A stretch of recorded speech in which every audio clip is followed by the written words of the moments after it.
When I was in the third grade, my mother put me on a bus and she told me I was going to a school where I can get a better education and be a part of the American dream.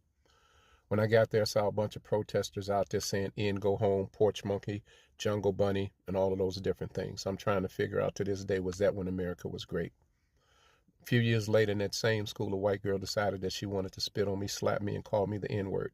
I hit her back. Next thing I know, got my head slammed into a chalk rail, and it hurt for a long time, and I still have side effects from it. But the thing that was the most important was I was told that day that you never touch a white person. I think back today, was America great at that point in time? Or was it the time maybe that my mother and I went to a store and we had to change buses and it was cold and snowing, so we decided to walk into this restaurant and get us some hot chocolate and coffee and sit down for a minute until we could see the bus coming. We ordered our coffee and hot chocolate and the white man made us get out. I'm like, is America great when a man puts a woman and child out in the cold and the snow just because of the color of their skin? I don't think so. I remember when I was standing outside with some friends of mine and we were minding our business on our own block. Police came up, started harassing us, and I said, "Why are you giving us such a hard time?" I got hit in my mouth with a flashlight, knocked out a few of my front teeth. Was America great at that point in my life for me? No. I finally got a black job. My alderman wrote a letter for me and I got a job at a hospital working as a maintenance mechanic, which I was not qualified for. The guys who I worked with broke in my locker and urinated in my boots, and HR did nothing about it. To this day, I wonder if that was the opportunity for America to be great and me finally to get a job based on the color of my skin, but I did not work it out.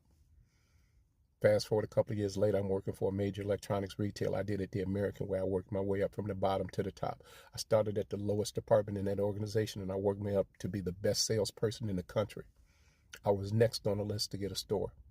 When my time came up to get a store, I was told it's the right time for the right man at the right job for the right job.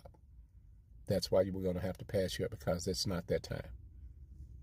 Guess it really didn't matter if you worked hard and did everything that you're supposed to do. A couple of years ago, I was passed over for a promotion by a major mortgage company. The person that they promoted me, they actually had this person on tape saying that he didn't want to go into a restaurant because he didn't want to be around a bunch of N-words.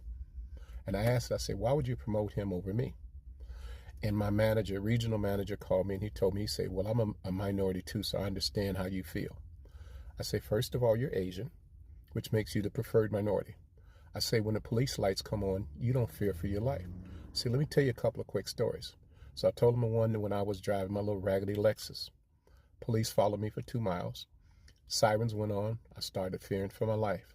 But I followed black protocol when you're pulled over by the police. I lowered my window down slowly. Police officer came up, unholstered his weapon. I have not done anything threatening. He's got his weapon unholstered and he's got his hand on his gun. He leaned